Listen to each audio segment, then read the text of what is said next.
Hello everyone and welcome to Season 6, Episode 17 of Pro Wrestling's Top 50. I'm your host Travis McNeil, and today we continue our countdown of the top 50 matches of 2021 with match number 34 on our list, which is the WWE Universal title match between the champion Roman Reigns and the challenger Cesaro from the WWE WrestleMania Backlash event held on May the 16th of 2021. This was, in hindsight, a little bit of a strange match. Cesaro was in the midst of what seemed like it could have finally been a main event level push for him. I myself didn't really expect too much from it, for better or for worse. And unfortunately, I can be very pessimistic sometimes when it comes to wrestling and hope for sunshine, but prepare for rain, we'll say. So, I was appreciative that Cesaro was starting to get some big matches, but I had a feeling that it would not be prolonged because they've been so start and stop, hot and cold with him before. Cesaro is one of the best overall pro wrestlers of this generation, in my opinion, and he's somebody that, WWE could have strapped a rocket to countless times and for whatever reason didn't. He was coming off of a WrestleMania singles victory over Seth Rollins, which was kind of a big deal. They had a good match at WrestleMania, and it made natural sense that he would get, his first ever, WWE championship, Universal title, whatever you want to call it, the main level WWE title shot. This was a perfect time to do it. If you think back to the 2020 series that I did, I talked about Roman Reigns' match with Jey Uso, and in that match, I really talked about how these, COVID empty arena, Thunderdome settings really gave unique opportunities where you could put wrestlers, that had been, had worked hard for years and had never gotten to that upper level, and you could put them in bigger matches and give them title shots like this and allow them to show what they could do without having to worry about the investment of the crowd. And then a good performance, could bleed over to that crowd,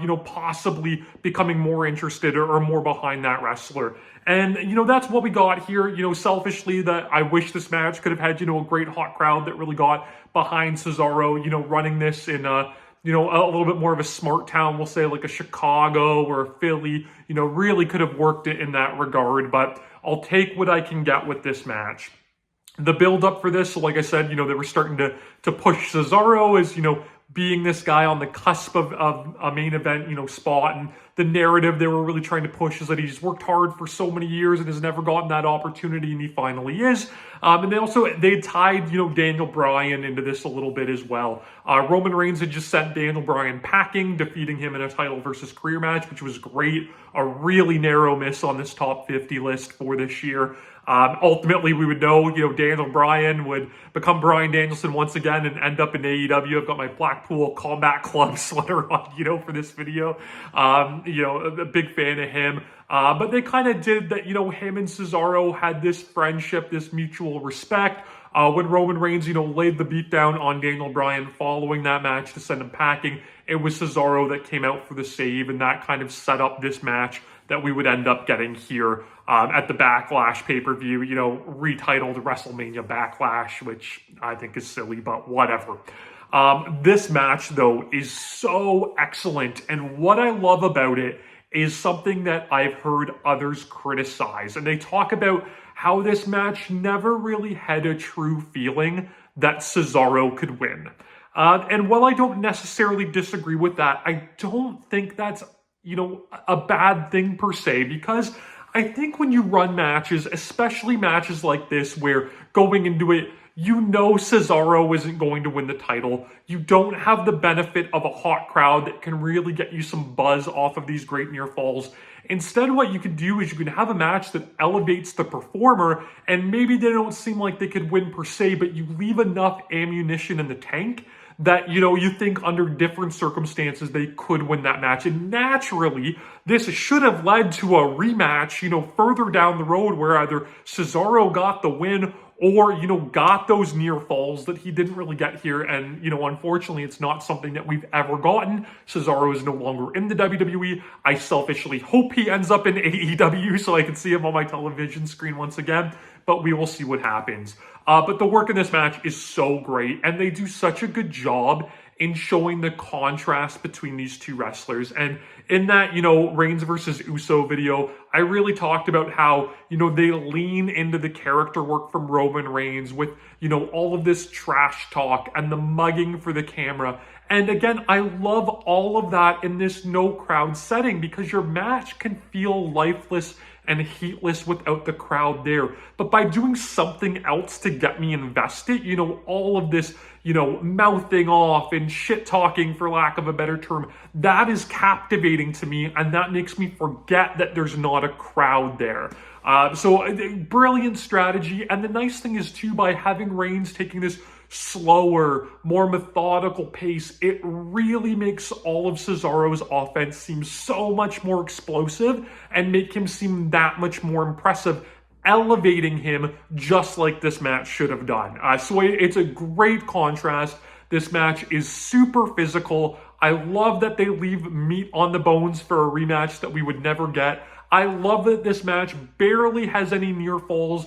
Roman Reigns doesn't get the spear kicked out of. Cesaro doesn't get to hit the neutralizer. And like I said, it leaves you thinking like, man, if he could have just gotten that move, maybe he could have won. There's a natural reason for why he can't hit that move. It's this beautiful physical story that they tell through their work in the ring. And that to me is the best pro wrestling that there is. They establish right away in this match that Cesaro has the advantage in every conceivable way. He's faster, he's stronger, he's better on the mat, and he has a better in-ring IQ, and he has all of these counters for whatever Roman Reigns tries. And this shows frustration in Roman. He's having to regroup a lot. Cesaro, almost gets him very early on. He reverses a whip and hits like a springboard back off the ropes into a European uppercut, and he almost gets that Cesaro swing. This causes Roman, to have to up his aggression, because really that's the only spot that Roman Reigns might have the advantage here. He might have it psychologically, but he definitely has it in the meanness and ruthlessness and aggression department. And he methodically beats down and pounds on Cesaro throughout this match. And it's amazing to see, because Cesaro is a very big guy, but he becomes sympathetic in this match and really lets you connect to him. He's somebody that can work heel or face, on top, underneath, any style that there is. One of the most multifaceted performers of, our time. He is so good, and he gets to show that in this match, which we normally don't see a lot out of him, because he's not generally, in this match, he's not even, undersized. He's bigger than Roman, but, that aggression plays into it and allows him to fight from underneath. So a little thing that I love that I have no idea if it was intentional or not, but one of Roman Reigns' pet holds that he uses in this move is the cravat, the Chris Hero staple, the Kings of Wrestling connection. So I really loved that, and it added into like this smug arrogance that Roman has going on for him in this match. There's a great moment where Cesaro is, trying to fight back to get into it and, throws a shot in, from his back, and Roman just ground and pounds, the absolute tar out of him, before slowing it down and grabbing that chin lock again. Cesaro's offense, I talked about, is so electric in this match. He gets the Swiss Death, the pop-up European uppercut out of nowhere, completely flash, move that he's able to hit. He goes for the sharpshooter, and they do such an amazing job putting over the sharpshooter in this match, and Roman being really fearful of it. So, he's able to get the ropes relatively quickly. He bails out to the floor. He knows how dangerous that move is. Obviously that's a move that's won numerous world championships throughout the years. But Cesaro knows he has to keep that pace. He can't allow Roman to slow him back down. He hits a twisting plancha to the floor. He hits a running European uppercut into the guardrail, and he hits a diving crossbody off the buckles for 2. Just really, really great rapid fire offense that Cesaro does so well. The big turning point in this match, though, is Cesaro goes for the deadlift superplex, one of his signatures, and Roman kind of like ties his arm up in the turnbuckle and boots him off the top rope. Cesaro comes down with his arm being caught in the turnbuckle. Roman follows that up with the drive-by drop kick, sending him shoulder first into the post. We get, a cool unintentional visual where the turnbuckle really did, damage Cesaro's arm. It kind of scrapes it up and bloodies it a little bit, just really selling the pain that he's going through. And this is where Roman really kicks into turbo drive, with all of that, just greasy character work that he does. And he hits, all of these over-the-shoulder arm breakers, just talking trash to the camera and mugging for the camera. And, just pounding and, headbutts and knees and strikes and, whatever he can do to just pulverize Cesaro, stomping on him, just talking mad trash while he does it. And it leads to this great moment where Cesaro, finally fires back, uses his bad arm to hit this wild discus lariat. Again, just showing, how badly Cesaro wants it and how he's willing to fight through the pain. Roman, again, is so good with the visuals. He sells the jaw, so amazing after getting hit with this discus lariat. And Cesaro fires up. He gets all of these great, junkyard dog style headbutts from his knees. He gets, a European uppercut in the corner. There's a point where he just unloads on Roman Reigns with stomps, basically, getting him back for all of the ground and pound work that Roman had done earlier. He gets the deadlift superplex. And they do this wonderful sequence where he goes for the sharpshooter and Roman fights that off. So, Cesaro just drills him with the double stomp. Again, going back to that ground and pound. He goes for the neutralizer. He can't hit it because of the bad arm. Roman counters that into a Fujiwara armbar, playing into that bad arm. Cesaro counters that into a cradle for a really good near fall.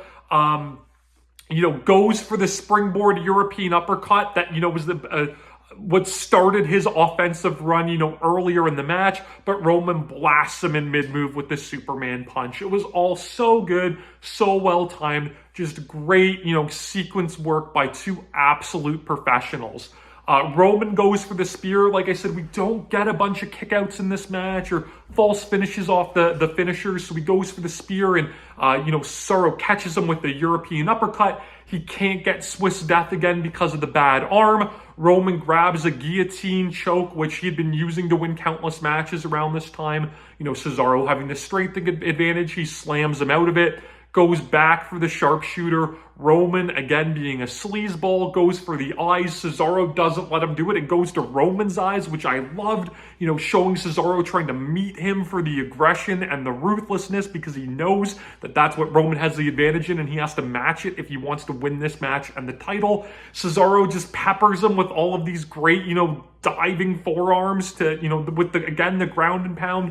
He gets the sharpshooter. This is Cesaro's really true near fall in this match where they do a great job teasing that he might get the submission. As Roman goes to the ropes, Cesaro transitions it into a crossface. But Roman again is able to just, pound him into a jelly with the forearms to get out and hits a big deadlift powerbomb for two. Really, Roman's only near fall in this match too. Like I said, there's really not a lot of them. We get this great moment where Roman again with the ground and pound and Cesaro just defiantly stops him. And Roman has to leap back on him and starts gator rolling him back into the guillotine choke. It was so great, and our actual finishing, run is wonderful. And it makes Cesaro look so strong where again, he slams Roman out of the guillotine, but Roman grabs it again and Cesaro fights with every last breath he has, trying to scrape and claw and punch and pull and do whatever he can to break Roman's grip. But unfortunately, he just has nothing left. And, it eventually passes out. It, doesn't even give Roman the satisfaction of the tap out, which again makes Cesaro look so strong. The criticism that it never seemed like he could win, he held on until he couldn't any longer. And the only reason, in my opinion, he didn't win this match was a fluke where he hurt the arm and then he couldn't connect with this signature offense, had to change his game plan up. That didn't happen. He would have nailed that neutralizer and that could have been the 3.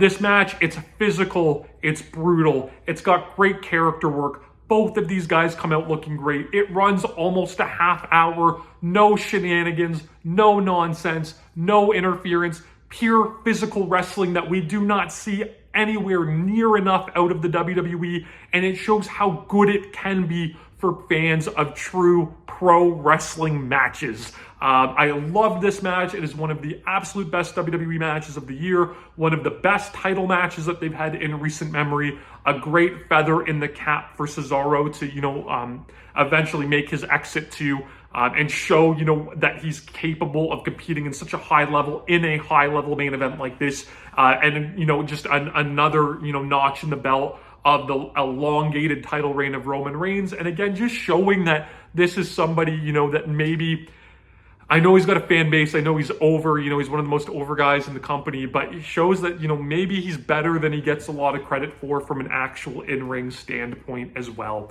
Of course, because it's the WWE, we get a terrible post-match here where Cesaro just gets made to look like a scrub. He's beat down by Roman and the Usos. Seth Rollins come out and hits him with a curb stomp. And Cesaro would never really recover from that. He got his moment in the sun at Mania. He got his title match where he went out, on his sword looking like a badass. And then he was beat down and, jobbed out and didn't really do much of note until he eventually made his exit. But we will have this match to fondly look back on. You can watch it, of course, on Peacock. If you're outside the US, it's on the WWE Network. You can subscribe to my channel here on YouTube so that you never miss a video. Follow me on Instagram and Twitter at Wrestling50. And please join me again next time as we continue to count down Pro Wrestling's Top 50.